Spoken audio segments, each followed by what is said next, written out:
queria mais uma vez, então, agradecer, né, ao Denis e aos estudantes, aí, a Célia, todo mundo que me convidou, né? É sempre um prazer aí estar falando aí para o grupo de vocês, tá? E a apresentação que eu escolhi, então, vai ser um assunto bem pontual, né? Que, na realidade, faz parte do trabalho de doutorado de um dos meus estudantes, que é o William Thiago Prantes. Então, esse é um tema que a gente desenvolveu em conjunto aí ao longo do doutorado dele, né? E foi publicado recentemente aí esse ano, né? Numa Física Review E.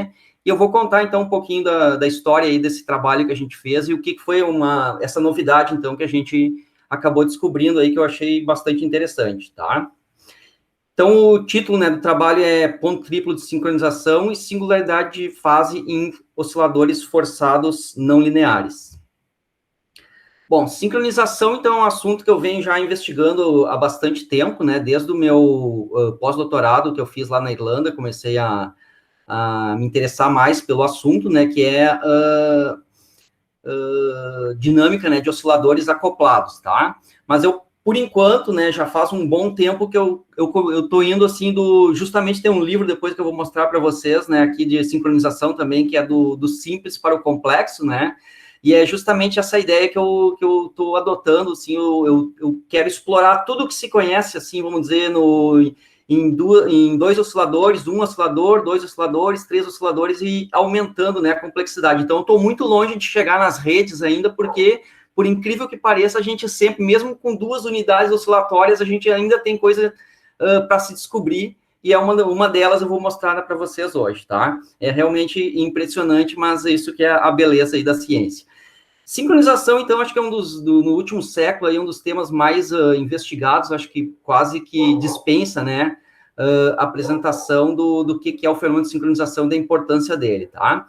Então, ele está presente aí, a sincronização, então, é a capacidade, né, de osciladores ajustarem os seus ritmos devido a alguma interação, e a gente tem aí a sincronização de sistemas físicos, químicos, biológicos, tem livros aí excelentes, né, sobre o assunto para introduzir, para quem não conhece.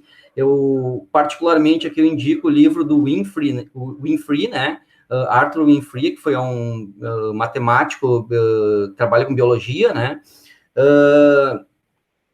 e o livro dele realmente é excelente, assim, para a gente ler e aprender. Tem muita coisa de ciência ali, coisa de osciladores de fase, que introduz bem, né, a importância aí do fenômeno de sincronização em sistemas biológicos, tá? Aí tem o livro clássico, né, do Kuramoto, e os livros também clássicos do Pikovsky e do Strogas, tá? Todos eles, então, aí eles têm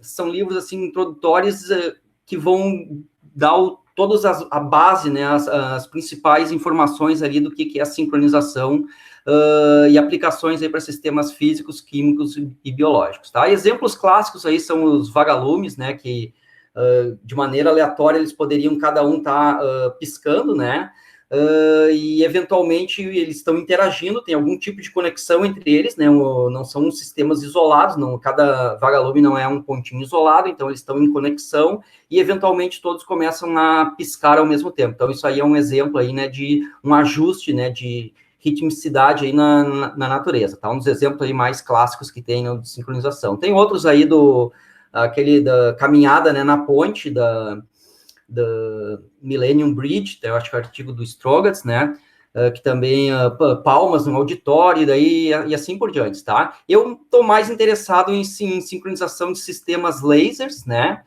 sistemas ópticos, e recentemente estou começando aí também para circuitos eletrônicos, porque eu tenho ideia de fazer experimentos e é mais fácil, né, fazer experimentos, já que o fenômeno é universal, às vezes a gente pode ver o mesmo fenômeno num circuito eletrônico ou fazer num laser também, tá? Então, um outro artigo também importante, né, na área é o do Pecora e Carroll, sincronização de osciladores caóticos. Então, osciladores caóticos também podem aí sincronizar e ajustar os ritmos dele, tá? Bom, e um dos fenômenos importantes aí, então, né, quando os osciladores, eles ajustam os ritmos, é que dois osciladores com frequência diferente vão começar a oscilar com a mesma frequência devido a alguma interação, tá? E aí tem o livro para quem estuda a dinâmica de lasers, né, tem o livro também é um clássico, Sargent, Scully e Lamb, o livro de física, Laser Physics, e lá tem uma historinha bem legal, né, que do começo da sincronização, falando acho que muita gente que conhece sincronização já sabe dessa história, né, do Christian Huygens, que é atribuído a ele, né, a primeira observação, então, de sincronização no sistema, que é um caso famoso lá da sincronização dos relógios, né, e aí aqui tem um pedacinho, um trecho de uma carta que o Huygens escreveu para o pai dele, que ele conta, né, que ele estava lá na sala observando os relógios e observou que, então, começaram a oscilar juntos, né, daí ele começou a tentar entender por que aquilo estava acontecendo, e na primeira carta que ele escreveu, ele achava que eram as moléculas de ar, então eles interagiam via moléculas de ar, e aí, eventualmente, eles chegavam ao mesmo ritmo, mesmo que eles começassem de ritmos diferentes. E aí, na segunda carta que ele escreve para o pai dele, aí ele já chega dizendo que que não era, né, o movimento do ar, mas a vibração, então, transmitida através da parede, tá? Então, eles tinham uma interação, uma conexão, e essa transmissão dessa conexão, né, através ali da parede, que eles estavam na mesma parede, então, fazia com que eles acabassem ajustando os ritmos, tá? Esse, então, é um exemplo aí que é atribuído aí o começo de estudos, né, da sincronização. E um outro artigo, um outro trabalho importante é o trabalho do Robert Adler, né? O Adler, então, ele desenvolveu uma equação que a gente chama hoje de equação de Adler, e ela descreve a sincronização e não sincronização de dois osciladores. Então, quaisquer osciladores aí que a gente pegar, mesmo osciladores complexos, não lineares, né, descritos aí por 3, 4, 5 graus de liberdade, quando eles estiverem conectados, né, interagindo, se essa interação é fraca, então, em geral, a amplitude não vai ser tão importante e a gente vai poder descrever a dinâmica do oscilador só pelas fases deles, né? E aí, então, tem a equação de Adler, ela vai descrever, para o caso aí de um sistema forçado, né? Não necessariamente um acoplamento mútuo, onde um está afetando o outro e o outro está afetando um. Aqui, no caso da equação de Adler mais simples, né, a gente tem um oscilador e ele é forçado por um outro oscilador externo, né? Então, são dois osciladores e eles acabam ajustando os ritmos aí, e a equação de Adler ela vai descrever, então, como é que é a dinâmica da fase, né, desses osciladores, tá? Então, o Adler aí, para quem não conhece, né, o Adler, ele fez o artigo dele lá em 1946, tem um reprint, né, de 73, mas o Adler era um inventor, né, ele trabalhava aí em firmas, né, americanas, e fez diversas invenções aí ao longo da carreira dele. E a mais importante invenção, ele foi inventor do controle remoto.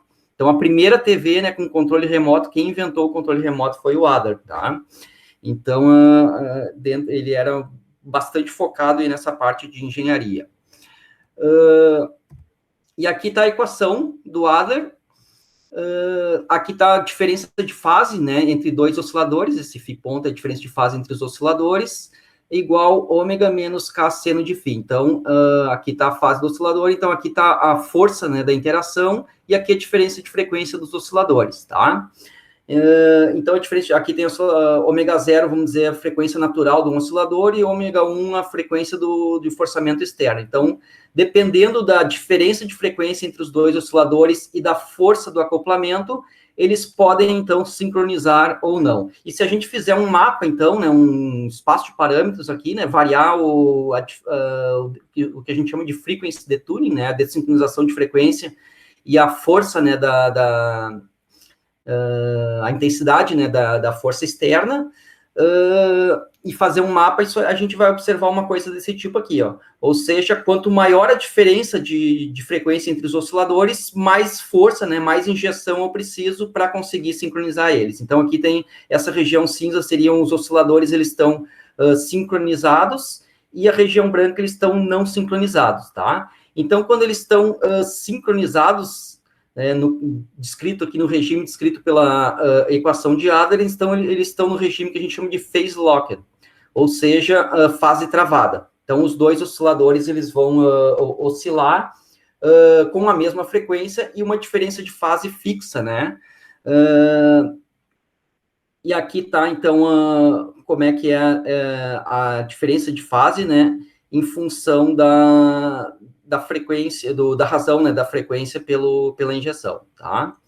Então, a gente consegue facilmente calcular os estados estacionários aqui dessa equação, né, igualar a zero aqui, e achar que se ômega dividido por K é menor ou igual a 1, então a gente vai ter pontos fixos. Os pontos fixos dessa equação, então, são os estados de fase travada, que são dentro aqui dessa região cinza, tá?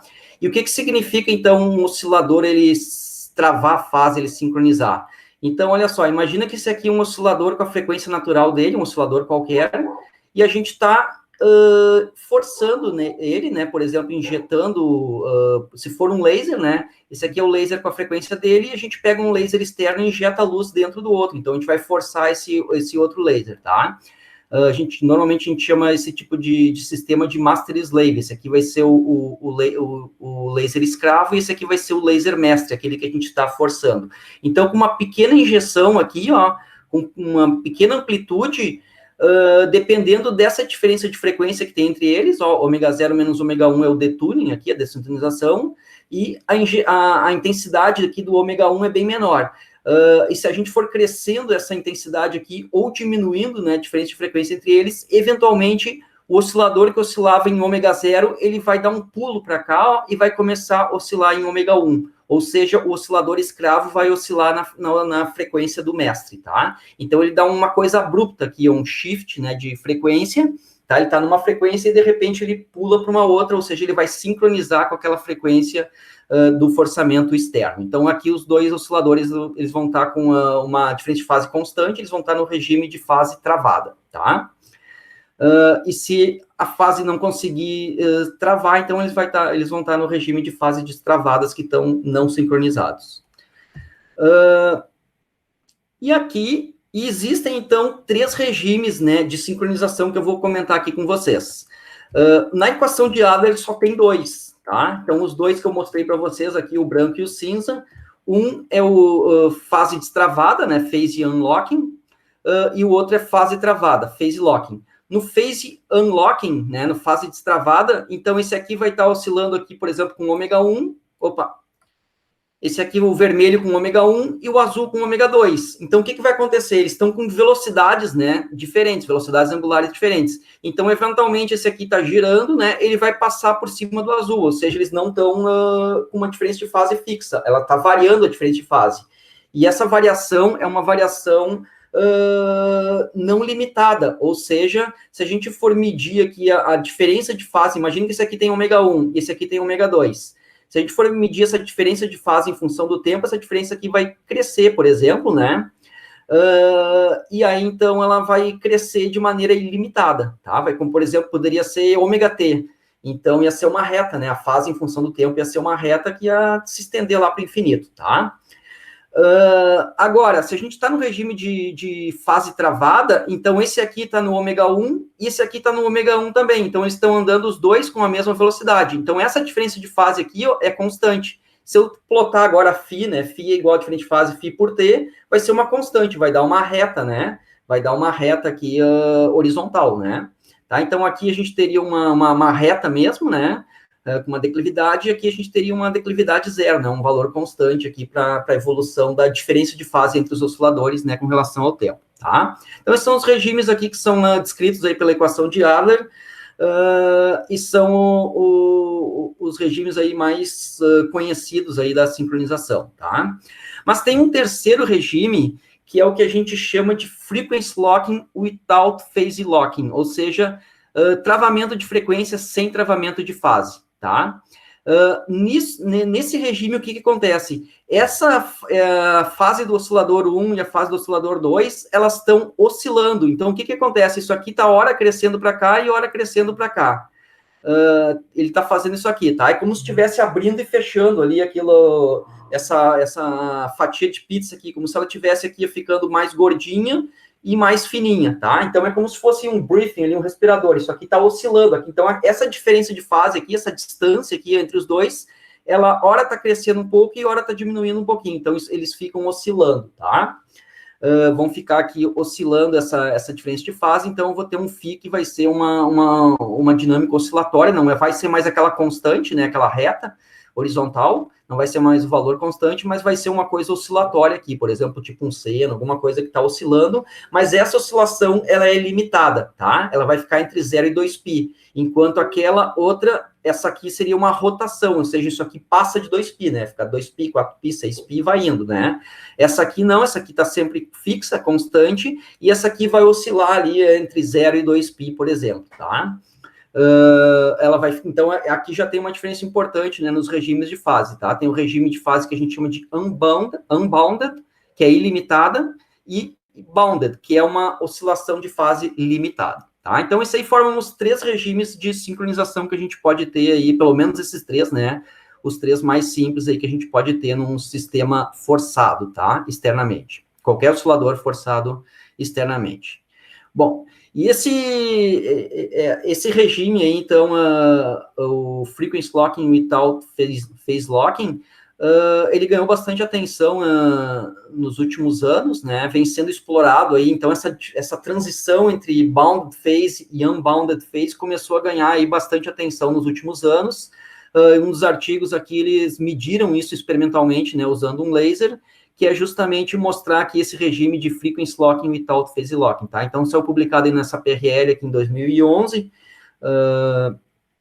em França e Bélgica, né, os cientistas aqui, tá, né, e fizeram, então, um experimento aí com um laser,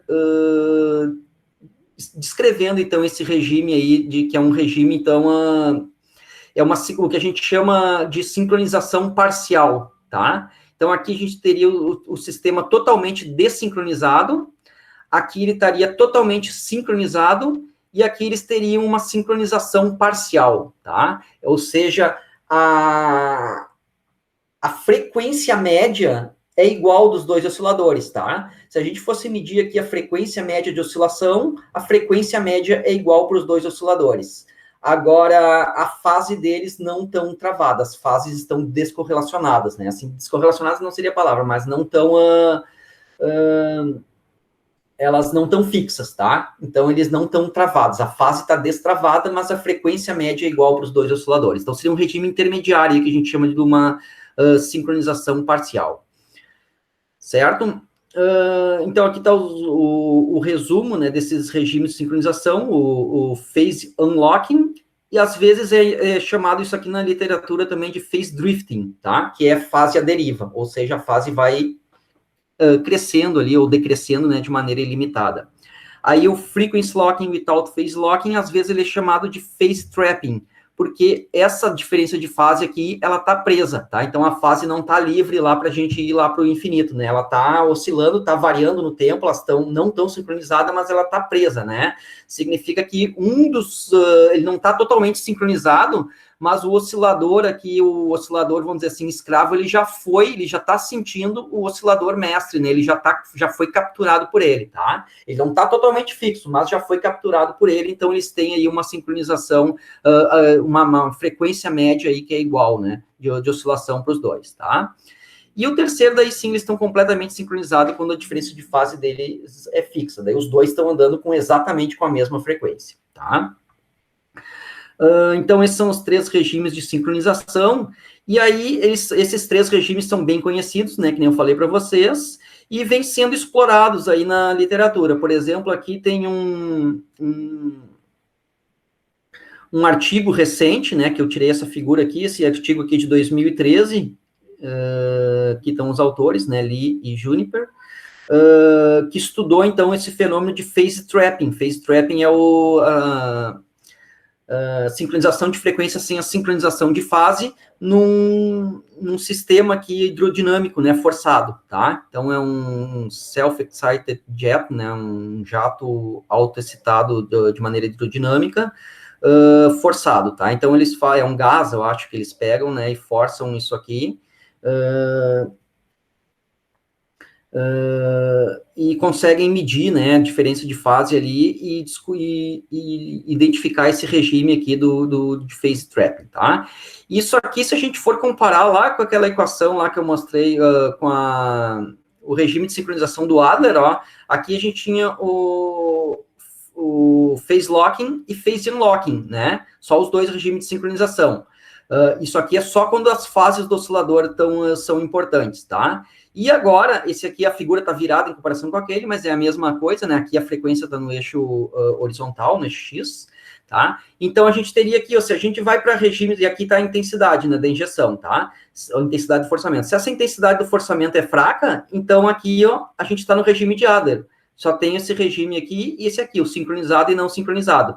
Mas quando essa intensidade de injeção aqui é forte o suficiente, aí a fase já não é suficiente para a gente modelar o sistema. A gente vai precisar da amplitude do oscilador, vai ser importante, vai começar a ter variações de amplitude, tá? E aí a gente começa a observar esse outro regime aqui, ó, esse B que está sombreado aqui em cinza. Então é o regime que eles chamaram aqui de phase trapping, que é a frequência média, né, tá sincronizada, mas a fase não, tá? Sem travamento de fase. Então, tá aqui os três regimes: phase drifting, que é o não sincronizado, phase trapping, que é esse aqui, o parcial, e phase locking, aqui o C e o D, que é o totalmente sincronizado, tá? E isso aqui está discutido num livro, esse que eu falei para vocês, ó, From Simple to Complex, que estuda sincronização. O livro de 2009 também é bem interessante para introduzir sincronização. Eles têm bastante coisa de circuito eletrônico, experimento, etc., né? E também começa a fazer ali, resolver equações analíticas, as mais simples de osciladores. Então, eles também vão montando essa estrutura, né, de estudar, investigar as equações mais simples para ir aumentando a complexidade e explorando, né, os novos fenômenos sobre sincronização, tá? E esse livro aqui, eles também discutem essa figura desse artigo aqui, desse experimento que eles fizeram, né, nesse problema de hidrodinâmico, experimento hidrodinâmico, e tanto no artigo, né, original, quanto no livro, eles mostram essa caixinha quadrada aqui, ó, que é, se vocês olharem aqui, ó, então a gente está no regime B e no regime A. Então, do A para o B aqui tem uma transição do regime não sincronizado para o regime de sincronização parcial, tá? Essa transição não é muito bem investigada. E essa linha vem para cá, ó. Normalmente aqui, ó, essa linha aqui é uma bifurcação, o que a gente chama de sniper. Cria os equilíbrios, né? Dois equilíbrios aqui, sela-nó. Então, cria dois pontos fixos, mas tem também aqui, junto nessa linha aqui, uma bifurcação de ciclo limite. Tem uma bifurcação homoclínica que vai criar o ciclo limite aqui não sincronizado, tá? Isso aqui é uma bifurcação de Hopf. Então, a gente tem uma bifurcação de Hopf e tem a saddle-nó bifurcation, aqui, bifurcação sela-nó. E aqui, onde elas se juntam, normalmente a gente tem a bifurcação Bogdanov-Takens, né? Que é onde a Hopf encontra a sela-nó, tá? Só que tem essa linha aqui que não é bem conhecida, não é muito bem investigada, né, que é a transição entre esses dois regimes, né, o não sincronizado e o sincronizado parcial, e vem para cá. E aí o que eles descrevem nesse artigo aqui, esse quadradinho aqui, tem uma dinâmica mais complexa, mas não investigam o que está acontecendo ali, tá? Nem o livro e nem o artigo. E é justamente aqui que eu e o meu estudante, né, que o William, né, ele trabalhou, tá? O William, então, uma parte, né, uma pequena parte do doutorado dele foi elucidar, né, então, o que a gente tem aqui, vamos entender essa transição e o que a gente tem aqui, tá? E essa historinha que eu vou contar para vocês mais para frente. Bom, e uma conexão que a gente vai fazer, então, né, com o problema de sincronização é um outro problema que a gente chama de excitabilidade, tá? Então, excitabilidade é geração de pulso devido a algum estímulo. Isso é muito importante para quem estuda dinâmica de neurônios. Então, os neurônios, eles são lá osciladores acoplados, né? Então, a gente tem bilhões aí, sei lá, zilhões aí de neurônios, né? E eles estão, claro, acoplados, né? Interagindo um com o outro, e, eventualmente, então, quando a gente tem algum estímulo, esse neurônio, ele vai exibir um pulso, tá? Então, essa é a dinâmica, vamos dizer assim, mais simples, assim, que a gente começa estudando aí a atividade, né, de neurônios, tá? E, então, esse estímulo aí pode ser qualquer coisa, a gente pode fazer um estímulo, por exemplo, aplicar um estímulo de maneira determinística, ou pode ser um ruído, né, um ruído estocástico, alguma coisa, ele vai produzir, então, um pulso. Então, tá aqui num estado de repouso, e eventualmente vem um estímulo e produz um grande pulso aí e volta para o estado de repouso, tá? Então, toda vez que a gente dá um pequeno estímulo e fazer um pulso grande, né, então a gente tem a gente diz que esse sistema aí, ele é excitável, tá? Então, quem começou essas investigações aqui foi o Röntgen, nos anos 40, e ele lá, ele classificou, né, a excitabilidade, ele estudou, se eu não me engano, acho que foi Lula, né, que ele estudou o neurônio de Lula, para fazer os experimentos dele, né, e aí, então, ele aplicava estímulos e ia anotando lá tudo que tinha de resultado, e isso está descrito lá nos trabalhos, né, do Röntgen, lá dos anos 40, né, e aí, então, ele identificou, conforme ele ia aplicando diferentes tipos de estímulo, um trabalho muito bem detalhado, né, com bastante informação de tudo, assim, que ele fez, trabalho experimental, e na conclusão ali do resultado ali das observações dele, ele sempre observava 3 tipos, né, de pulsos excitados aí quando ele aplicava algum tipo de estímulo, tá? E aí ele classificou que a gente chama os 3 tipos de excitabilidade ou 3 classes, né? Tem gente que fala classe 1, classe 2, classe 3, e outros autores falam tipo 1, tipo 2, tipo 3, tá? Então, o tipo 1, os pulsos excitados, eles podem ser gerados com frequências arbitrariamente baixas, tá? Significa aqui que a distância entre esses pulsos aqui pode ser arbitrariamente baixa, ou seja, eu posso, né, emitir um pulso e ficar um tempo aí quase infinito até emitir outro pulso e assim por diante, tá? Isso é uma característica justamente porque esse tipo, né, o tipo 1 de bifurcação de excitabilidade, ele está associado com a bifurcação de célula-nó, saddle node infinite period, ou seja, célula-nó de período infinito, né, que a gente chama de sniper, saddle node infinite period bifurcation, tá? Então, essa sniper aqui, sniper, né, a bifurcação, ela vai estar, esse período infinito está justamente porque tem uma horta hormoclínica responsável por fazer o nascimento ali de um ciclo limite, tá? Então, essa é uma característica da horta hormoclínica, né? Então, se a gente tiver aqui, por exemplo, aqui um estado de repouso lá do menos infinito, né, estado de repouso, aí vem um pulso e vai para o estado de repouso para o infinito, é justamente uma horta homoclínica, ou seja, para a gente percorrer, então, todo o espaço de fase, ele vai levar, todo o ciclo, né, vai levar um tempo infinito, né, que é a característica de uma órbita homoclínica, tá? Então, justamente a transição aqui, né, onde a gente vai observar essa estabilidade do tipo 1 é próximo ali, então, a uma bifurcação aqui de célula-nó de período infinito, tá? O tipo 2, os pulsos são excitados dentro de uma banda de frequência extremamente baixa, estreita, né? Ou seja, não tem aqui uma distância arbitrária entre os pulsos, ele sempre já tem uma frequência mais ou menos bem definida ali, né? Porque justamente ela está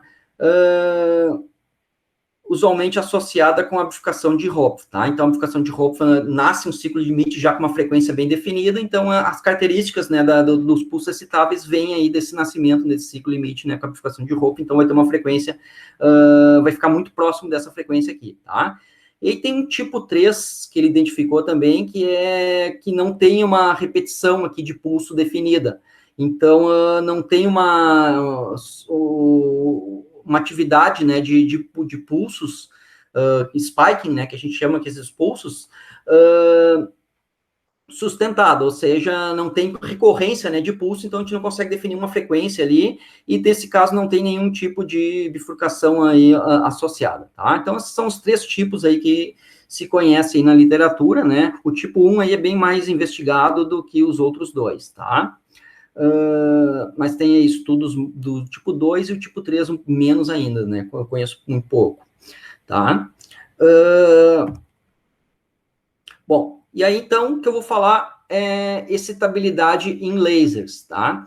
Então, aqui tá os 2 lasers que eu falei para vocês, o laser escravo e o laser mestre, tá? A gente pode fazer, então, esse experimento aqui, injetando luz, né, do laser mestre dentro do laser escravo, e dependendo aí do tipo de laser, a gente vai descrever ele para um modelo teórico. Por exemplo, lá, os mais usuais, né, que a gente estuda, são, principalmente, né, que eu trabalho, são lasers de semicondutores, tá? Então, esses lasers semicondutores são o que a gente chama de lasers da classe B, eles são descritos por uma equação do campo elétrico e uma equação da diferença de população ali entre os átomos, né, do meio ativo, tá? Então, são duas equações, esse campo é complexo, então são três, na realidade, né? Aqui está, então, a força da injeção, aqui está a diferença de frequência entre os dois lasers. E aí, tem um outro tipo de laser que a gente chama de laser de classe A, tá? O laser da classe A, então, essa taxa de decaimento aqui da população aqui é muito grande, esse parâmetro aqui, gama, então a gente pode, as variações aqui da população, elas podem ser desprezadas, né, negligenciadas, e a gente vai conseguir, então, descrever o laser da classe A por uma única equação de campo, tá? Então, ele é um laser mais simples, mais estável do que esse aqui da laser de classe B, que a gente precisa aí das duas equações, tá? Mas se a gente colocar, então, para a gente pegar um único modelo, né, o da classe B, e colocar um valor bem grande de parâmetro aqui nesse parâmetro gama, então a gente vai simular lá mais ou menos o efeito de um laser da classe A. A gente poderia igualar isso aqui a zero, substituir e colocar lá dentro, né, o valor do N e ter uma única equação para o campo, tá? Ou simular as duas equações aí, uma com um gama pequeno e uma com um gama grande, a gente vai ter o efeito aí de um laser de classe B e um laser da classe A, que foi o que eu fiz aqui embaixo, né, só para comparar os dois tipos. Então, olha que interessante que aconteceu aqui, ó. Isso aqui, então, é um espaço, né, de parâmetros, aqui está a força da injeção, e aqui está a diferença de frequência entre os osciladores. E aqui está a parte cinza sincronizado, e a parte branca é não sincronizado. Então, esse aqui seria o laser de classe A, e esse aqui seria o laser de classe B. Mesma coisa, o cinza está sincronizado e o branco está não sincronizado, tá? Os pontos fixos das equações dos dois tipos, como são as mesmas equações, são os mesmos, tá? Então, os pontos fixos estão aqui desenhados, ó, isso aqui é uma bifurcação Celanode, são criados, né, pontos de equilíbrio, igual desse aqui, ó, onde são criados pontos de equilíbrio, mas o que muda é a estabilidade desses pontos de equilíbrio, tá? Então, esse aqui tem muito, o classe A tem uma região muito maior de sincronização, ou seja, o ponto de equilíbrio é mais estável, né? E esse aqui já tem uma região menor, né, de sincronização, onde o ponto de equilíbrio é estável, tá?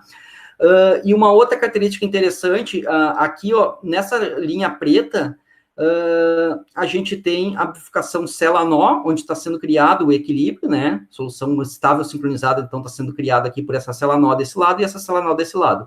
E aqui a gente tem a bifurcação de Hopf em vermelho, tá? Então, o ponto de equilíbrio aqui ele é criado através dessa bifurcação de Hopf, tá? E aqui a gente vê, né, no caso do laser da classe B, a gente tem, num lado, a gente tem a cela-nó, mas no outro lado aqui, a cela-nó, ela praticamente não aparece, ó, porque essa bifurcação de Hopf, ela vem até aqui a pontinha, então ela quase não dá para a gente enxergar a cela-nó do outro lado, tá? Então, essa é uma característica. O laser de classe B, a gente observa ali a transição, né, entre desincronização e sincronização. Por um lado, ó, para desincronização negativa, a gente observa via cela-nó. E para dessintonização positiva, a gente observa via bifurcação de Hopf, tá? Enquanto que o laser de classe A vai depender dessa parâmetro de injeção. Se a gente for para uma injeção aqui muito pequenininha, ó, a gente vai ter aqui os dois lados cela-nó. E se a gente for para uma injeção maior, a gente vai ter um lado cela-nó e o outro lado Hopf, tá? Tanto que aqui, ó, se a gente pegar uma injeção muito pequena e a gente olhar só esse pedacinho aqui, volta para a equação de Adler, ó. Fica aquele triângulo ali, né? Sincronizado e não sincronizado, que nem a gente viu lá no regime de Adler, justamente porque aqui o regime, só a fase já seria suficiente, a gente nem precisaria do campo elétrico, então, para descrever se essa injeção aqui for bem pequenininha, tá?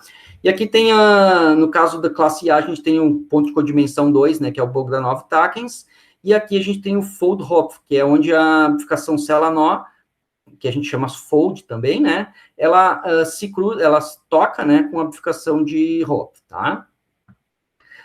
Então, essa é a característica aqui dos dois tipos de sistemas, né, laser, classe A ou classe B, assim, de maneira bem genérica, tá? E aqui eu vou explicar um pouquinho, então, de como é que é o tipo 1, a estabilidade do tipo 1. Então, lá, como eu falei, quando a estabilidade tipo 1, a gente vai observar quando a gente está na transição via cela-nó, tá? Então, a transição via cela-nó é justamente, que eu falei para vocês lá, a bifurcação sniper, eu vou chamar, né, ela está associada, né, com aquela bifurcação ali, que tem uma bifurcação homoclínica, né, junto, né, um ciclo homoclínico ali, junto com a criação aqui dos equilíbrios, né, então tem uma célula nó de equilíbrio, então vai criar um ponto fixo estável e um instável. E na vizinhança aqui dessa célula nó, vai ter o sistema vai ser excitável, né, e a excitabilidade vai ser do tipo 1, tá? Então, aqui está, para ilustrar, né, o fenômeno, aqui está o ponto fixo estável e aqui está o ponto fixo instável. Então, a dinâmica, se a gente está aqui no ponto de repouso, a gente vai ficar no repouso. Se a gente fizer uma perturbação aqui, ó, então, o ponto fixo instável, a gente se afasta dele, né? Então, se eu faço uma perturbação para cá, a tendência é eu voltar para o meu ponto fixo. Então, eu saí daqui, né, e voltei para o meu ponto fixo, tá? E se eu sair daqui também, a tendência é voltar para o ponto fixo. Então, o ponto fixo ele é estável, né? Se eu sair para qualquer dos lados aqui, eu sempre retorno para ele. Mas agora imagina que eu estou muito pertinho lá da célula nó onde eles nasceram. Quanto mais pertinho da célula nó, né, que eu tiver, então, quando eles nascem, eles estão um em cima do outro, né? E aí, então, a distância entre eles, com mais perto, quanto mais próximo eu estou da célula nó, mais próximo vai ser a distância entre o ponto instável e o estável, tá? E aí, então, agora, se eu estou no ponto estável e faço uma perturbação suficientemente grande, ó, para mim ir para o outro lado do ponto fixo instável, então agora, como ele é instável, ele não vai voltar para cá, né? Ele tem que se afastar do instável, então ele vai fazer uma grande volta, né? Uma grande excursão no espaço de fase, e isso aqui que vai ser o pulso que a gente vai observar, né? E a fase, ela vai fazer uma rotação de 2π. Então, se eu estou nesse ponto aqui, ó, eu excitei para cá e eu fui, vamos dizer que eu estou descrevendo isso aqui através de um fasor, o meu fasor, ele deu uma volta de 2π. Tá? Então, essa é a característica da excitabilidade do tipo 1. Eu faço uma perturbação não muito grande, né? Por exemplo, daqui para cá, e o sistema faz uma grande excursão no espaço de fase, e a fase gira, né, de 2π, rota de 2π. Então, tá aqui, ó, eu estou aqui no equilíbrio, eu perturbei meu sistema, eu fui lá, eu fiz um pulso, ó, e voltei para o equilíbrio, tá? E a minha fase, ela fez uma rotação de 2π. Então, aqui eu tenho 2π de diferença, tá? Aqui está o sistema simulado com ruído, aqui está um kick, que a gente chama, né? Que é dar uma perturbação arbitrária ali, uma perturbação determinística, né? Eu cheguei aqui e eu somei um certo número, né? E aí, então, eu deixei o sistema evoluir de maneira determinística, e a gente tem essa dinâmica aqui, tá? E aqui eu coloquei ruído, então o sistema fica aqui próximo do equilíbrio, e eventualmente o ruído consegue jogar ele para depois do ponto fixo, né? E aí ele vai dar o pulso também, tá? E a fase vai fazer uma rotação de 2π. Então, tanto faz, né? Se é o estímulo determinístico ou o estímulo estocástico, a gente vai observar, então, o fenômeno da estabilidade tipo 1, tá? Bom, isso aqui, quando eu estava lá na Irlanda, então a gente mediu, né, a gente brincou um pouquinho com isso aqui em diferentes tipos de lasers, né? Um laser de ponto quântico, então um laser de ponto quântico é um laser de classe B, ele tem campo e tem população, mas ele tem um parâmetro, aquele parâmetro gama ali que eu mostrei para vocês, ele tem um parâmetro alto quando a gente compara ele com um laser de semicondutor convencional, tá? Que é o laser de diodo convencional. O laser de diodo convencional ele já é menos estável. Então, ele se comporta, o laser de ponto quântico semicondutor, ele já se comporta mais parecido com um laser da classe A. Tá? Então, ele vai ter aquela célula nó nos dois lados, enquanto que o laser de diodo convencional, ele vai ter célula nó de um lado e vai ter bifurcação de Hopf do outro. Tanto que está aqui, ó. Isso aqui é um diagrama com expoente Lyapunov, né? Então, esse cinza aqui, essa diagonal aqui de cima, é o ponto fixo, tá? Sincronizado. Isso aqui é uma célula nó, tá? E aqui é não sincronizado. Então, eu estou mostrando só um pedacinho aqui, né? Não estou mostrando todo o triângulo, tá? Para vocês, estou mostrando só a parte de baixo aqui para dessincronização negativa. E esse aqui eu já estou mostrando dessincronização negativa e positiva. Então, tá aqui, ó. Aqui tá a célula nó, essa linha aqui, ó, que entra nessa região cinza, e essa curva preta aqui, ó, é a bifurcação de Hopf, tá? Então, isso aqui vai aqui, a Hopf vai quase lá na pontinha, né? A gente nem consegue ver o triângulo ali, ó, e aí vem fazer célula nó. Então, essa curva aqui, ó, essa parte que é sincronizada aqui entre a Hopf e a célula nó, é igual a essa aqui, ó. Faz isso aqui, ó. Aqui tá a bifurcação de Hopf, e aqui tá a célula nó. E aqui a gente tem uma dinâmica mais complicada e aqui mais complicada, tá? A gente pode ter, que é o que eu estou mostrando aqui, ó. Então, além dessa região de sincronização, eu vou ter aqui ciclo limite, vou ter dobramento de período, vou ter caos, né? Aqui no amarelo e vermelho é caos. Aqui eu tenho umas partes periódicas, umas partes de causa e assim por diante, tá? Então, aqui eu posso fazer uma transição de um regime sincronizado para um regime mais complexo, que pode ser periódico ou pode ser caótico. Mas se eu tiver, então, nesse equilíbrio aqui, ó, no equilíbrio, perto da célula nova vai acontecer a excitabilidade do tipo 1, que nem eu comentei para vocês. Então, a gente está aqui no equilíbrio e, eventualmente, o ruído joga o laser lá para ele dar um pulso, ó. Aqui o ruído jogou para ele dar outro pulso. Aqui teve 2 ruídos, ó. Um deu um pulso, daí ele voltou e já deu outro ruído e já deu outro pulso, e assim por diante. Então, vou ter uma série de pulsos, né, irregulares, né, que vão ser excitados ali de acordo com o ruído ali, de acordo com o fenômeno estocástico, que se o ruído for suficientemente forte, né, a aleatoriedade, né, ele vai eventualmente ser suficiente para excitar um pulso ou não, tá? Ou ele volta logo para o estado estacionário, ou então ele consegue eventualmente excitar um pulso. Tá aqui, então, o experimento que a gente mediu com laser de ponto quântico, e aqui está a simulação que a gente fez lá com laser de ponto quântico, tá? Então, aqui a mesma coisa, ó. Aqui está o experimento do laser de ponto quântico, e aqui está... isso aqui seria num lado do detune, né? Na frequência negativa, e aqui na frequência positiva. Ele tem uma diferença aqui, ó. Ele primeiro vai para baixo, depois ele cresce a intensidade, e quando a gente está no detune positivo, ele primeiro vai para cima, e depois ele vem para baixo, tá? Então, a gente consegue observar essas duas características aqui, dependendo se a gente está na região aqui de detuning negativo ou detuning positivo. Então, aqui a gente consegue ter excitabilidade dos dois lados, ó. Nesse outro caso, que nem eu falei, a gente só consegue ir num lado, tá? Porque a gente não consegue botar uma injeção tão pequenininha aqui para ir para os dois, experimentalmente. E aqui está a teoria, ó. Então, a teoria também, se eu pegar esse sistema aqui teórico, né, e modelar essas equações aqui, na parte de baixo, eu vou observar aqui que o pulso vem para baixo primeiro e depois vai para cima e excita um pulso ruído, né? Eventualmente ele vai excitar um pulso. E se eu for aqui na parte de cima, aí o ruído ele vai excitar um pulso, ele vai primeiro para cima, a intensidade cresce, depois vem para baixo e vem para cá. Então, isso aqui, ó, é muito parecido com esse aqui, né? Esses pulsos. Então, a teoria, ela tá bem ali, aquele modelinho bem simples, ela consegue descrever muito bem esse fenômeno, tá? Então, a gente resgata já as características principais aqui dos fenômenos observados aqui nesse dispositivo laser. E o caso mais complicado a gente mediu também, né? A gente só, que nem eu falei para vocês, a gente só consegue observar essa estabilidade do tipo 1 aqui, porque só tem o Celano aqui embaixo, né? Aqui em cima já é a evocação de Hopf. Então, a gente foi aqui, ó, em algumas regiões diferentes, e aí, eventualmente, quando a gente está no equilíbrio, ó, como tem uma solução caótica aqui do lado do equilíbrio, fazendo fronteira com esse equilíbrio aqui, eventualmente, né, o ruído ele vai excitar vários pulsos. Então, isso aqui a gente chama na literatura, conhecido como multipulso, né, excitabilidade multipulso, tá? Então, tem vários pulsos aqui que são excitados, em vez de ser um único pulso, né, que nem a gente tem no caso mais simples aqui, da excitabilidade, certo? Mas ambos os casos são o tipo 1, né, a gente sempre vai observar uma rotação de fase aí de 2π, tá? Eu acabei não mostrando aqui, mas a gente fez medições também de fase, né? E a fase, sempre que a gente observava um pulso, a gente tinha uma fase variando de 2π. Na realidade, nesse aqui a gente não fez, foi num outro artigo que a gente estudou 2 lasers acoplados que a gente fez a medição de fase, tá? Mas nesse aqui tem também, essa aqui são 2 artigos, eu não botei a referência desse aqui, ó, mas esse aqui tem a medição de fase, né, tanto desse lado quanto desse lado aqui, e a fase sempre cresce de 2π, justamente porque a gente está nessa estabilidade aqui do tipo 1, né? Bom, e aí vem um trabalho novo, né, isso aqui eu já estava aqui, então, trabalhando aqui na URGS, né, o pessoal lá do grupo que eu trabalhava na Irlanda, ó, eles continuaram estudando esse assunto, estudando, então, excitabilidade em lasers de pontos quânticos, tá? E aqui é o mesmo sistema que a gente chama ali do sistema mestre-escravo que eu mostrei para vocês. E aí eles fizeram medidas ali com outros tipos de lasers de pontos quânticos, e aí eles descobriram aqui, ó,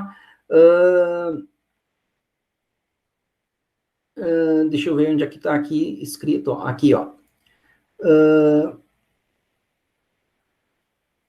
Uma variação do tipo 1 de excitabilidade é possível que não pode ser descrita pelo modelo de Adler, tá? Então, eles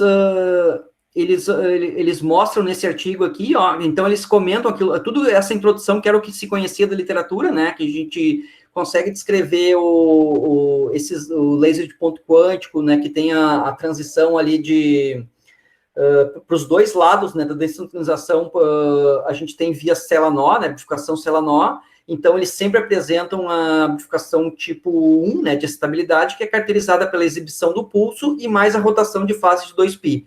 E aqui eles observam uma tipo 1, só que ela não é descrita pelo modelo de Adler, ou seja, ele não apresenta uma rotação de fase de 2π, tá? Então, por isso que eles falaram em variação do tipo 1, né? Continua tendo as características do tipo 1, mas ela não apresenta a rotação de fase de 2π. E essa foi a primeira, então, demonstração experimental aqui desse tipo de fenômeno, tá? E aqui está o experimento que eles fizeram e a teoria. Então, no experimento que eles fizeram é um laser de ponto quântico injetado, né, por um laser mestre, tá? Onde eles conseguem controlar a diferença de frequência e intensidade, como exatamente naqueles, da maneira que eu comentei ali para vocês. E aqui está a medição de fase que eles fizeram. Então, aqui está em radianos, né, de 0 a 2 radianos. Então, quando eles observam aqui a excitação de um pulso, ó, aqui eles observam a excitação de um pulso, a fase não faz uma rotação de 2π.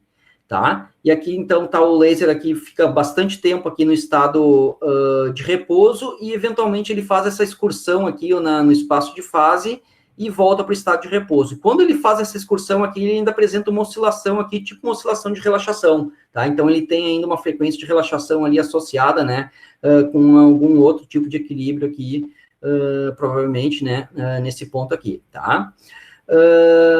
E eles conseguiram explicar essas observações que eles fizeram através desse modelo aqui, ó. Esse modelo, então, tem aqui estado excitado, o ground state, o estado fundamental e estado excitado, né, dos pontos quânticos. São duas equações, tem a população, como é que está povoado, né, população daquele estado excitado, do ground state, e assim por diante, que tem uma intensidade, né, dos estados, e aqui tem o campo é complexo, tá? Então, não vou entrar em detalhes aqui no modelo, né, teórico deles, mas só para dizer que aqui a dimensão do sistema é 9, tá? Tem duas equações aqui, 2, 3, 4, 5, 6, 7, 8, 9, são 9 equações, então o modelo tem uma dimensão 9, e aí eles explicaram esse fenômeno aqui, que é a nova variante, né, da primeira verificação experimental aí dessa nova variante que não estava descrita na literatura, né? Se a gente pegar aí os livros aí de excitabilidade, deixa eu ver se eu comentei aqui. Quando eu falei aqui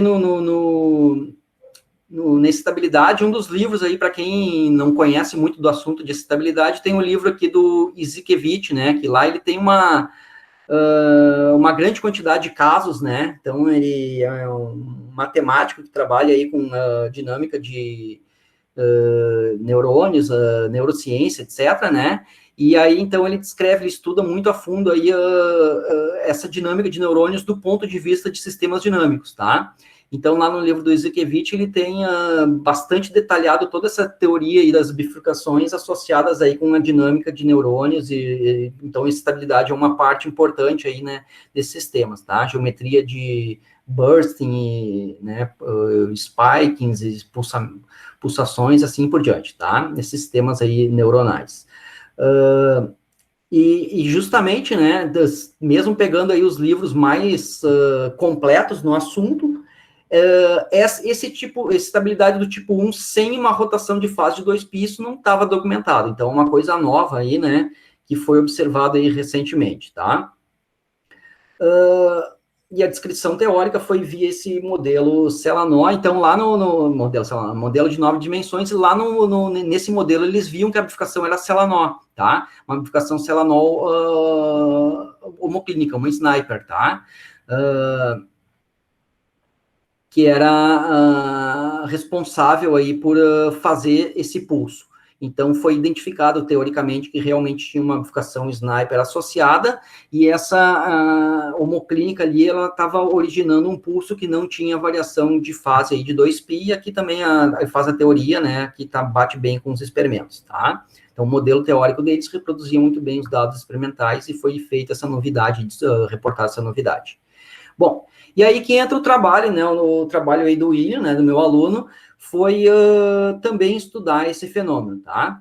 Na realidade, nós tínhamos observado justamente isso, nós encontramos, agora eu vou descrever para vocês o nosso trabalho, e o nosso trabalho nós tínhamos encontrado, né, uma bifurcação, uma excitabilidade que não tinha, do tipo 1, que não tinha rotação de fase de 2π. Acabou que eles publicaram o resultado antes, né, do que a gente conseguiu publicar. Então a gente acaba, né, a gente já tinha o resultado antes de sair o artigo deles. E aí a gente acabou, né, claro, a gente veio depois, então eu escrevi o nosso trabalho e faço menção à descoberta deles ali, né, do grupo ali da Irlanda, tá? Mas então, só que a gente foi mais além, então vou mostrar quais foram as novidades, né, que a gente viu dentro desse assunto aí que eu introduzi para vocês. Então, na realidade, o que a gente descobriu foi um ponto triplo de sincronização.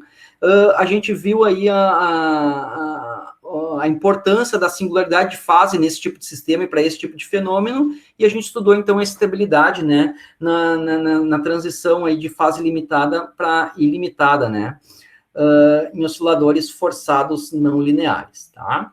Então, tudo isso aí a gente descreveu nesse artigo aí que eu falei para vocês, que foi publicado aí alguns meses aí atrás, esse ano. E o sistema que a gente investigou foi um oscilador de ciclo limite, né, um oscilador cúbico, ou seja, um oscilador de ciclo limite próximo à bifurcação de Hopf, que é o modelo, assim, mais simples, além do modelo de Adler, tá? Se a gente desconsiderar a amplitude, a gente vai lá para o modelo de Adler. E se a gente for 1 grau, assim, vamos dizer, um passo a mais, né, de complexidade, a gente está indo a gente está botando variações de amplitude, a gente está indo para essa equação aqui, tá? Então, essa equação aqui, ela é extremamente geral, né, do ponto de vista de sistemas, né, que a gente consegue descrever com ela, porque ela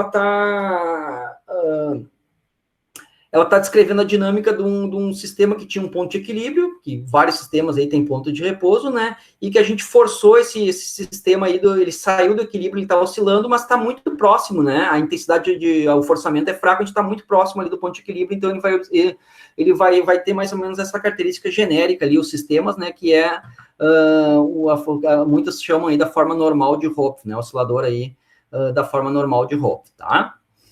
Então, tem um A vezes um A ao quadrado, que dá a característica aqui do A ao cubo. Esse A aqui, então, é complexo. Aqui está a diferença. Então, isso aqui é um sistema, é igual aquele sistema que eu mostrei para vocês, sistema mestre-escravo, tá? Então, é um sistema forçado que a gente pode ajustar a frequência. Então, o ômega aqui é a diferença de frequência entre os dois osciladores, né? Entre o oscilador e a força externa, uma força externa periódica, né? E aqui está a injeção, né, a força quão intensa é a força externa, e aqui tem um ruído que a gente pode colocar, né, aqui um ruído complexo, aqui a amplitude dele, tá? E se a gente abrir, então, isso aqui a gente pode abrir em componentes, né, a x e a y, ou pode abrir em amplitude e fase, tá? Em abrindo a amplitude e fase, a variável complexa, desculpa, a gente tem a equação da amplitude e a equação da fase, tá? E dá para ver aqui, né, que se a minha amplitude é 1, se eu botar fixo, a amplitude é 1, né? Aqui, isso aqui zero, né? A amplitude, então, se a amplitude é fixa, não está variando, a gente não tem variações, então isso aqui é zero, né? Isso aqui vai dar tudo zero. Se eu boto 1 aqui, eu recaio na equação de Adler, tá? Então, eu tenho aqui a equação de Adler, e aqui eu tenho, e se eu começo a ter variações de amplitude, então essa aqui vai ser a primeira equação, né, que vai me dar em conta, então, tanto amplitude e fase variando. Só para falar aqui da generalidade aqui dessa equação, aí, bom, a gente pode dar muitos exemplos, né? Mas aqui no artigo, no nosso artigo, então a gente, nesse que eu estou mostrando para vocês, né? A gente descreve 2 sistemas lá no apêndice, tá? Para não ficar abstrato, a gente descreve aqui um circuito eletrônico, tá aqui, ó. Então, a gente tem um circuito aqui, um RLC forçado, né, com forçamento aqui não linear, com uma resistência não linear, tá? Onde a corrente ela vai variar de forma cúbica, né? Tem um termo cúbico, então isso aqui é o que a gente chama de uma condutância negativa, né? Condutância diferencial negativa, tá? Os tipos mais simples aí de circuito não linear. E se a gente, então, aplicar aí as leis de Kirchhoff nesse circuito aqui, a gente vai chegar exatamente naquela equação ali que eu mostrei para vocês, ó. Então, é o mesmo tipo, né, de exatamente a mesma equação, tá? E se a gente partir de um laser, eu poderia, tá aqui a equação, ó, amplitude e fase, é a mesma tipo de equação ali que a gente está estudando. E se a gente pegar um modelo de laser da classe A, que é essa equação aqui, ó, poderia pegar um laser da classe B e reduzir para a classe A, tá? E se eu pego um laser da classe A, que não é exatamente aquela, ele é mais complicado, né? Ele não é exato, ele tem uma não linearidade maior, mais alta, e não é exatamente aquela não linearidade ali do modelo do Hopf, né? Da equação de Hopf, ali, a forma normal de Hopf. Tá? Mas se a gente pegar ela, supor, né, que o bombeamento, aqui vamos dizer que o parâmetro que está controlando quão fora ele está do equilíbrio, né, se ele não for muito forte, a gente também pode reduzir esse sistema aqui para aquela forma cúbica ali do dado da forma normal de Hopf. Então a gente pode transformar o laser da classe A nessa equação aqui, que é a mesma coisa, ó, tem um modelo cúbico aqui, tem a equação aqui da fase, é exatamente, né, é isomórfica, é exatamente a mesma equação ali do sistema da forma normal de Hopf, que é o circuito eletrônico, tá? Então, isso aqui a gente chama, normalmente na literatura, isso aqui é conhecido como modelo cúbico do laser, seria o modelo mais simples de laser, né, se a gente considerar a variação de amplitude. Então, teria um modelo de classe B, mais complexo ainda teria o classe C. Tem classe C, classe B, classe A, e tem o modelo cúbico, que é realmente ali quando o bombeamento é muito fraco, a gente está muito perto do equilíbrio. São as primeiras oscilações ali que surgem no sistema. Então, tanto faz, um circuito eletrônico, ele é regido aí pela mesma equação do oscilador óptico, né? Se a gente tiver bem próximo ali ao equilíbrio, tá? Que são 2 exemplos aí, só para mostrar para vocês a generalidade das equações. Aí, claro, né, tem muitos outros tipos aí de sistemas que vão recair nisso aqui, né, se o forçamento não é muito forte, tá? Forçamento que eu digo aqui, ó, o forçamento, deixa eu mostrar aqui, ó, é esse parâmetro, nesse meu exemplo aqui, aqui tem um parâmetro eta, ó, aqui eu tenho um parâmetro P, esse parâmetro aqui é responsável por quão fora do equilíbrio a gente tá? Então, por exemplo, se eu tiver, só para ilustrar fisicamente, né, se eu tiver um laser que não tenha uma cavidade óptica ali, que é um laser, né, que não tem luz lá dentro, então a intensidade é zero, um laser não tem nada. Então, significa que não tem inversão de população lá dentro, não consigo tirar a luz laser lá de dentro do dispositivo. Então, o que eu preciso para me tirar a luz desse laser? Eu preciso fazer uma inversão de população, né? Eu preciso povoar os átomos que não são aqueles que estão lá no estado fundamental. Então, eu preciso forçar esses átomos, né, que não é o estado de equilíbrio natural deles, né? Preciso forçar eles a sair vamos dizer assim, do nível fundamental para o próximo nível. E aí eu aplico uma força externa, e aí sim eu vou conseguir extrair luz disso aí. Se a gente fosse fazer essa transição, né, de aumentando esse parâmetro externo aí, até começar a sair luz laser, né, se eu estiver olhando para a intensidade do laser, isso é uma amplificação transcrítica, tá? Se eu olhar para a intensidade. Agora, se eu olhar para os campos elétricos, isso é uma amplificação de Hopf. Então, o estado de equilíbrio seria campo zero. E quando eu forcei ele com algum tipo de bombeamento ali, por exemplo, esse parâmetro P, aí eu tirei ele do campo zero e coloquei o campo para oscilar. Então vai estar saindo luz, né? Mas eu estou pertinho ali do meu forçamento. Então esse é o meu sistema laser. Ele é um sistema, né? Um oscilador de ciclo limite próximo à amplificação de Hopf. E aí eu pego e coloco uma outra força periódica externa que seria a luz de um outro laser. Então é esse tipo de sistema aí que eu estou investigando, tá? Isso vale, né, para sistema eletrônico, né? Se eu começar aqui a aumentar o ganho aqui demais, né, eu vou aumentar demais essa não linearidade aqui, eu vou sair desse regime aí do próximo da amplificação de Hopf, aí eu não vou ter mais só aquele A ao cubo, vou ter outras não linearidades mais complicadas, tá? Então a gente está sempre na forma normal de Hopf e a gente vai forçar essa forma normal de Hopf aí externamente e vamos ver os regimes aí de sincronização que tem, tá? Só para situar bem aí, então, todo mundo. É isso que a gente fez aí, o trabalho com o meu aluno. Deixa eu colocar aqui na apresentação de slide. Então, o que a gente encontrou aqui, ó, foi esse espaço de parâmetros, ó. Aqui está forçamento da injeção, aqui está a diferente frequência, né, entre os osciladores, né, a força externa e o oscilador. Isso aqui é parecido com aquela figura que eu mostrei para vocês lá do livro, né? Então, aqui a gente tem não sincronizado, aqui está o regime de sincronização, né? Phase locking. E aqui no achurado, aqui, ó, a gente tem o regime de sincronização parcial, tá? Então, aqui eu tenho uma linha que tem o regime de phase unlock, frequency unlocking para frequency locking. Então, aqui a gente tem não sincronizado para sincronização parcial, tá? Isso aqui é sincronizado, onde tem oscilações de relaxação, e aqui ele tem sincronizado sem oscilações de relaxação, tá? Então, a gente discriminou aqui entre esses dois regimes ainda, tá? E aqui está um zoom, né? Esse zoom aqui é aquele quadradinho que eu falei para vocês que ninguém tinha investigado ainda, né? Que tinha uma dinâmica mais complexa, tá? E realmente tem uma dinâmica mais complexa. O que o William viu, né? Então, quando ele plotou aqui essa curva, né? Que faz a transição entre o não sincronizado para o sincronização parcial. Essa linha aqui, a gente não consegue calcular analiticamente, isso aqui tem uma singularidade de fase. Então, é o que a gente chamou aqui de linha de singularidade de fase, e quando a gente vai seguindo essa linha de singularidade de fase, né, que vem até aqui, na realidade, ela não vai lá para a bifurcação de Bogdanov-Takens, ela não vai aqui para a cúspide, ela vem para um ponto aqui, ó, em cima da célula nó, na bifurcação Sniper, tá? Então, aqui, essa verde aqui pontilhado é a sniper vem até aqui, e aqui ela se separa, ó, aqui eu fico só com a célula nó de equilíbrio, e aqui eu tenho a homoclínica do ciclo limite, e ela vai junto lá para a BT, a Bogdanov-Takens, tá? Então, aqui eu tenho a bifurcação de Hopf, e aqui eu tenho célula nó também, tá? Instável e aqui estável, tá? Essa parte aqui, faz tipo um bico.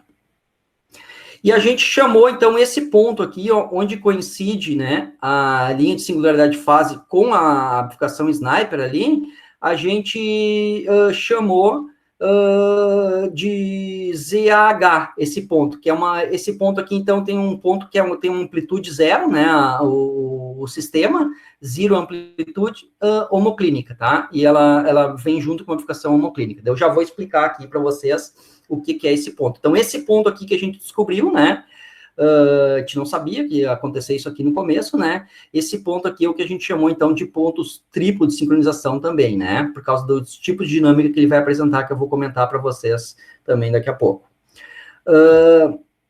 Então, vamos dar uma olhada nas dinâmicas aqui ao longo aqui quando a gente vai andando, né, a gente vai aumentando a força de injeção. Se eu estou lá para uma força de injeção mais fraca, aqui está o tipo de dinâmica, ó. Então, essa aqui é a bifurcação Sniper, que eu falei para vocês. Então, a gente tem, o que a gente tem aqui, ó? Aqui nesse ponto aqui, ó, na fronteira entre o cinza e o branco, a gente está criando os equilíbrios aqui, né? Os estados estacionários, tá? Que é um estável e um instável. Então, bem na célula nó, tá um em cima do outro, tá? Por isso que aqui está o preto, né, estável, e o branco instável. Então, aqui está um em cima do outro. Os dois equilíbrios sendo criados na célula nó. E junto com os dois equilíbrios, tem o ciclo limite, que é a bifurcação homoclínica, porque é isso que caracteriza a Sniper, tá? Se tivesse só os dois pontos, seria só célula nó de equilíbrio, mas tem os dois pontos, célula nó de equilíbrio, e mais a órbita, né? Mais o ciclo limite, tá? Que é a solução, então, do sistema de equações. E aqui está o estado que eu chamo de zero amplitudes, que seria isso aqui, zero, né, de amplitude real, zero amplitude imaginária, então aqui zero de amplitude, né, amplitude do oscilador genérico. Se fosse o laser, seria a intensidade da luz, né, mas qualquer coisa, tá? Qualquer tipo de oscilador.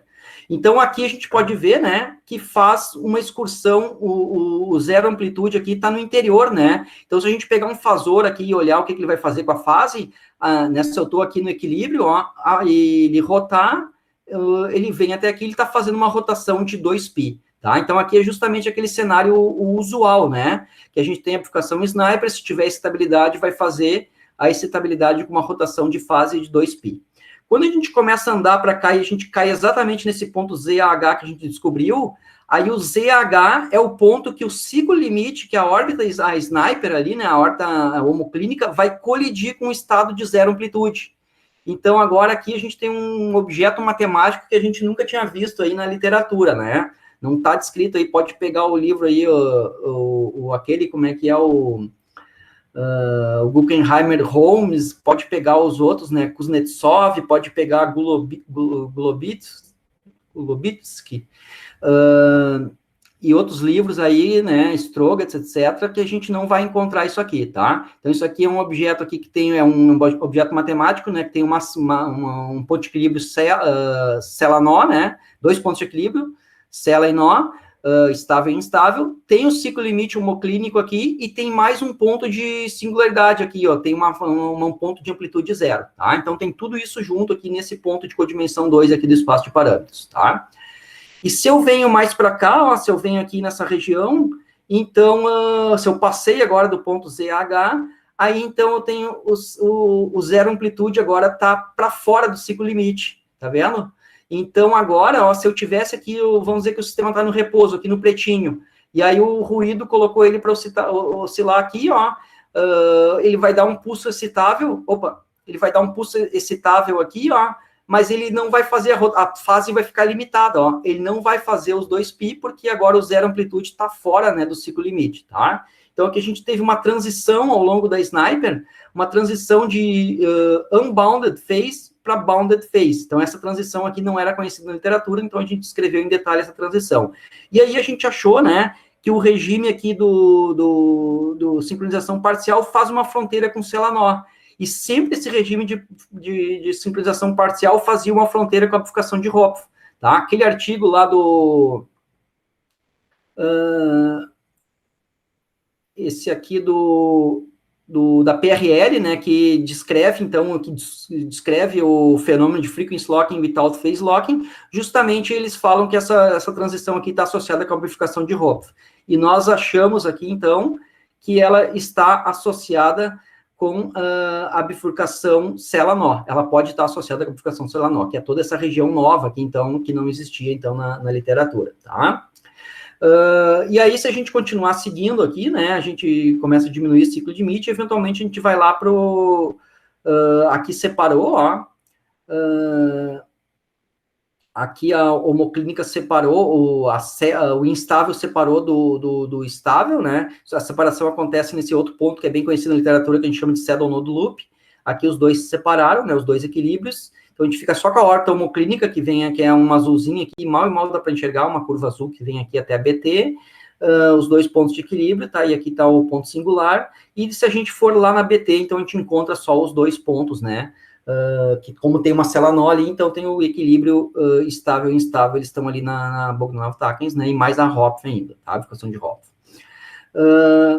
E aqui dá para entender um pouquinho melhor, né, essa bifurcação, essa dinâmica aqui nesse ponto aqui do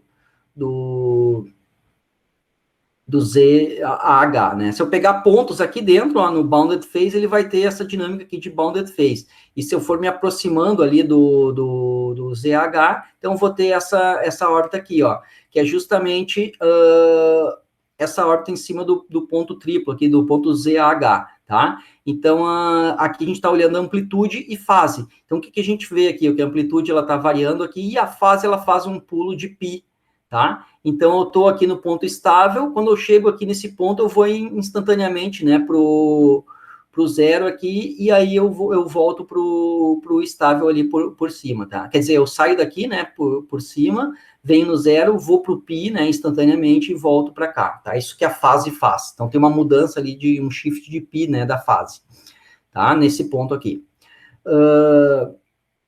Aqui são alguns regimes ali, só para mostrar, né, como é que é a dφ dt, né, a velocidade de fase em função da fase aqui nessa regime bounded, né, que dφ dt em função de φ também, bem no ponto, né, em cima do ponto ali de transição. Daí eu tô investigando a transição aqui no unbounded para, quer dizer, unbounded para bounded, né, ilimitado para ilimitado. E aqui olhando a amplitude em função do tempo, tá? Então, o que a amplitude faz? Ela está pulsando ali o oscilador, mas ele toca o zero. Então, justamente, né, a amplitude vai para zero quando a gente estiver nessa linha de singularidade de fase. A fase, ela faz um pulo de π, e a amplitude vai para zero, né, sempre que a gente tocar ali naquela, tiver os parâmetros ajustados aqui para a singularidade de fase, tá? Para a linha de singularidade de fase. E aqui está a dinâmica, né, simulada aqui, fazendo essa transição de π, né, que a gente está olhando aqui, tá? Que é um zoom dessa partezinha aqui, a gente vê que a gente faz uma transição de π quando a gente toca o zero. Então, isso é um fenômeno de singularidade de fase, justamente, né, porque a fase ela fica não determinada, né? Justamente se eu tenho uma amplitude que é zero, qual que é a fase de um ponto que tem zero? Não é determinada, né? Então, essa reta aqui está dizendo que tem qualquer valor entre zero e π, né? Não é determinado, tá? Não tem sentido falar em fase se a gente não tem amplitude, né? Tá? E aqui está a transição, né? Da dinâmica, o que a gente observa se a gente estiver no unlocking para esse frequency locking, né? Então, aqui está destravado, ó, a fase cresce para sempre, né, de maneira ilimitada, e quando eu estou ali dentro do regime de sincronização parcial, a fase oscila, que nem eu falei para vocês, mas ela oscila de maneira limitada, tá? Ela está sempre entre 0 e π aqui, né? Na realidade, 0 e 2π, na realidade, ela não passa de π, tá? Está sempre entre 0 e π. Aqui está amplitude e fase, né? Eu estou olhando aqui amplitude e fase, e quando eu estou no regime que está de fase limitada, então a fase não cresce, né? Então eu fico andando aqui, tá? Então isso aqui é igual a gente vê uma dinâmica, né? Imagina um pêndulo que está rotando, né? Passando, sempre andando para a mesma direção, então fazendo uma rotação.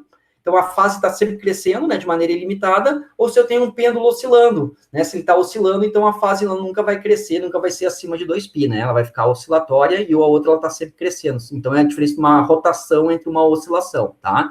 Aqui o sistema está rotando, enquanto que aqui o sistema está oscilando. Tá? E o interessante, então, é que lá quando eu vou na singularidade de fase, isso aqui já dá para ver pelas equações, ó.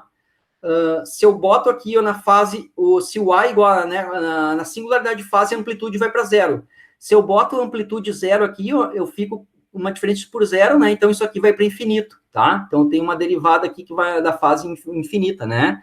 A velocidade de fase, ela é infinita. E a gente observa isso aqui, ó. Quando eu tô aqui eu tô bem perto da transição, ó, a velocidade da fase, ela cresce bastante, tá? Se eu for lá exatamente para a transição, esse número aqui vai ir lá para mais infinito, né? Se eu vier para um lado, ou menos infinito se eu vier pelo outro, tá? E aqui eu estou mostrando, então, o que acontece, ó, nos pontos de equilíbrio. Ó, isso aqui é um ponto de equilíbrio instável que a gente tem, e aí, dependendo da condição inicial, né, se eu pego uma condição inicial, por exemplo, esse azul claro aqui, ó, o oscilador vai começar e vai ficar oscilando aqui, ó, ao redor desse ponto de equilíbrio instável. Mas, dependendo da condição inicial, se eu pegar essa condição inicial aqui, ó, ele vem ao redor do ponto fixo instável, só que em vez de voltar para cá, ele vai ir para lá e vai começar a oscilar ao redor aqui de um outro ponto fixo. Fisicamente é o mesmo ponto fixo, né? Mas a fase ela andou de maneira diferente.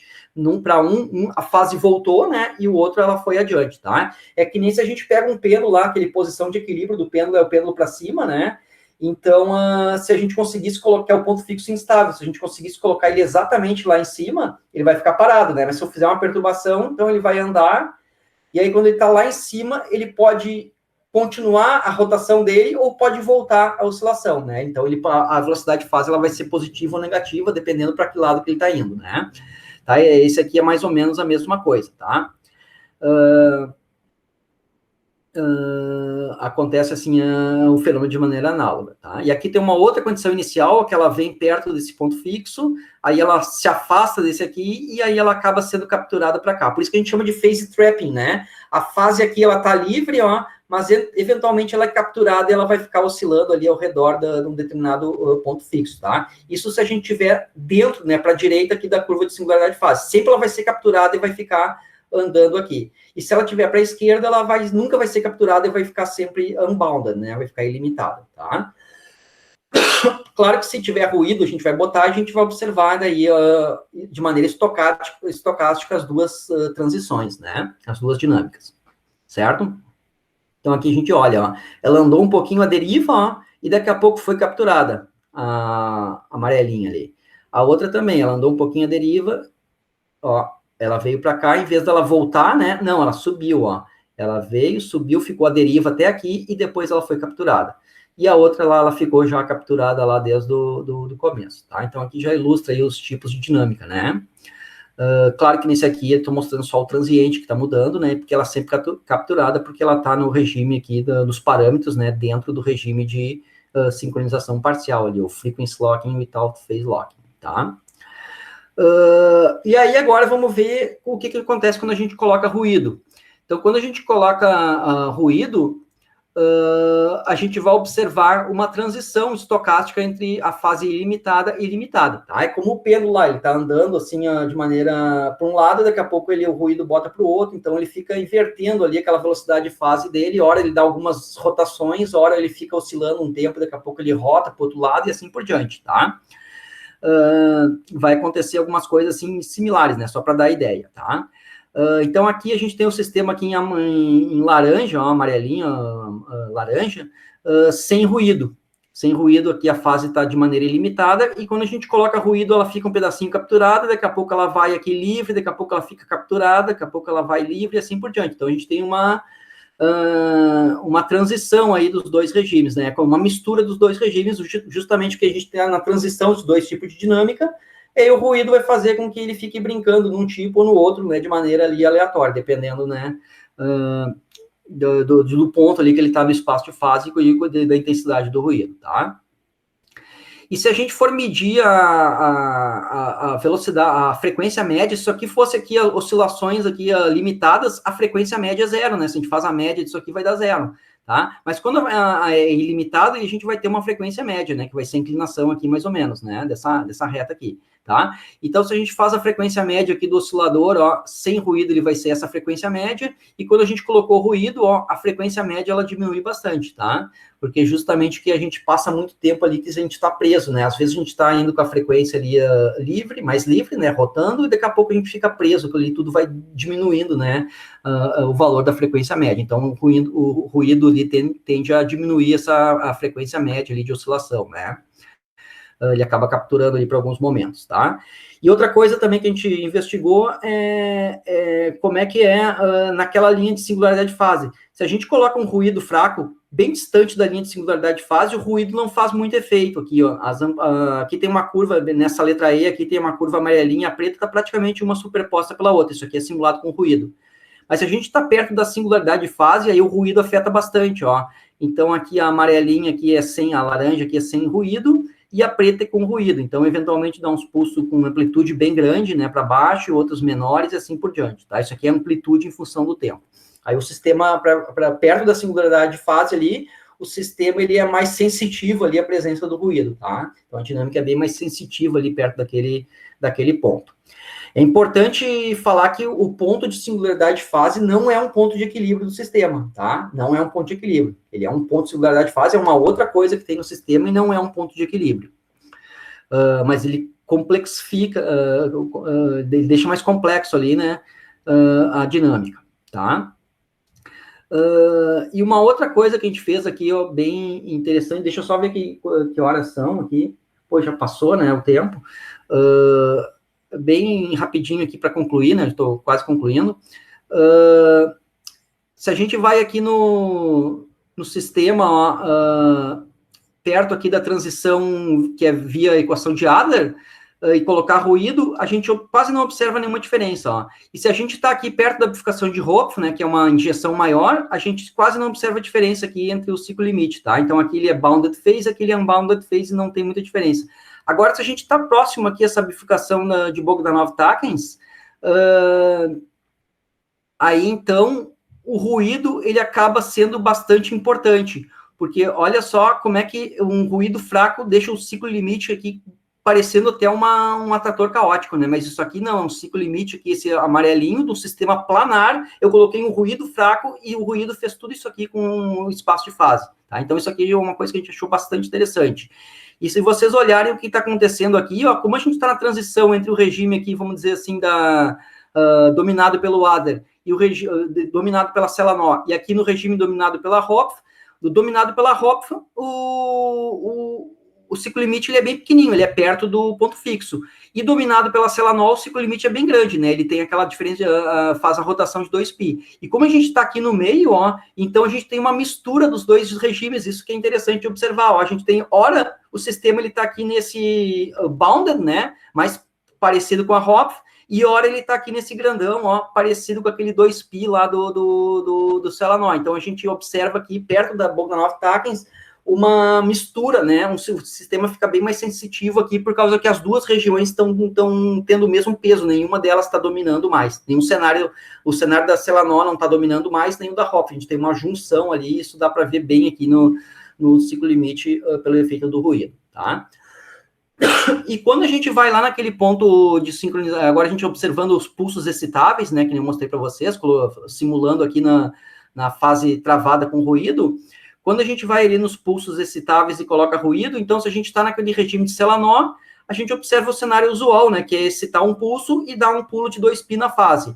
Quando a gente está nesse outro cenário aqui, ó, a gente observa que dá o pulso excitável e daí não dá mais 2π, que é aquele cenário que eu mostrei para vocês, que o pessoal da Irlanda mostrou aí 2 anos atrás, né, que é a nova variante da estabilidade tipo 1, sem transição de 2π, tá, que já era conhecido na literatura, ficou conhecido por eles, né? E se a gente está pertinho do ponto de sincronização ali, o ponto triplo de sincronização, o que a gente acaba acontecendo é que, ora, a gente observa um pulso sem pulo de 2π e de vez em quando a gente observa um pulo de 2π de maneira totalmente aleatória, tá? Então, as duas variantes de estabilidade, né, do tipo 1, ou seja, com 2π e sem 2π, elas aparecem aqui, elas alternam de maneira estocástica, tá? Então, essa aqui foi a primeira vez, né, que se observou esse tipo de estabilidade aqui num sistema, né, só teoricamente, dá para fazer o experimento e mostrar isso também, né, imagino que dá para fazer com vários tipos de sistemas, tá? E aqui, tanto faz, se a gente estiver num lado ou no outro, a gente vai observar aqui a transição dos dois regimes, tá? Então, o que está acontecendo no ponto triplo de sincronização? No ponto triplo de sincronização, a gente tem as 3 dinâmicas, tá? A gente tem a dinâmica destravada, a gente tem a dinâmica travada e a gente tem a dinâmica de frequência travada e fase destravada, tá? Então, acontece que quando a gente coloca ruído ali, o sistema acaba visitando essas 3 aí ao mesmo tempo, tá? Ao mesmo tempo, não, de maneira periódica, tá? Ele vai numa, de vez em quando... Periódica não, de maneira estocástica. Ele visita as 3 de maneira estocástica, tá? Essa é a palavra correta.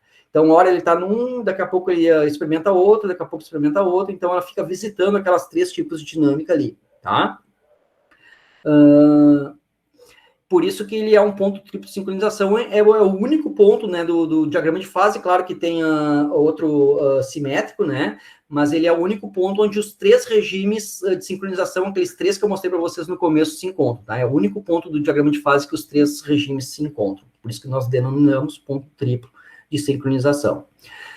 E uma última coisa que a gente fez, né, foi como se é possível determinar essa singularidade de fase aí só com uma série temporal da amplitude, e a resposta é sim.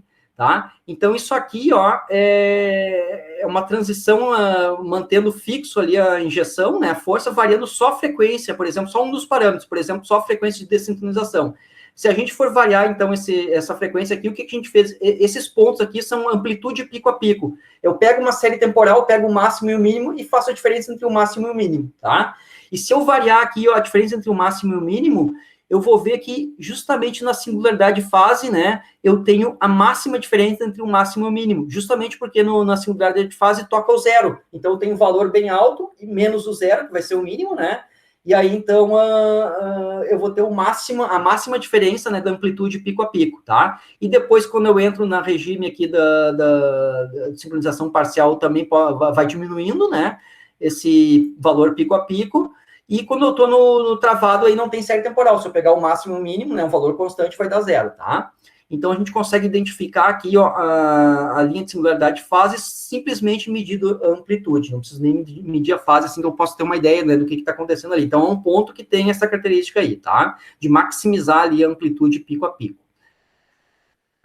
Bom, e concluindo, então, né, eu acabei passando um pouquinho do tempo aí, desculpa.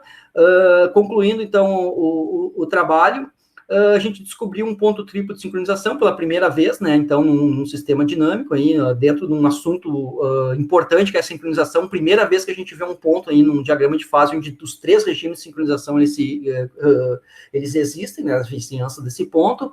A gente mostrou aquele experimento e a análise teórica onde eles descobriram a nova variante da estabilidade, eles mostraram com um sistema de 9 dimensões.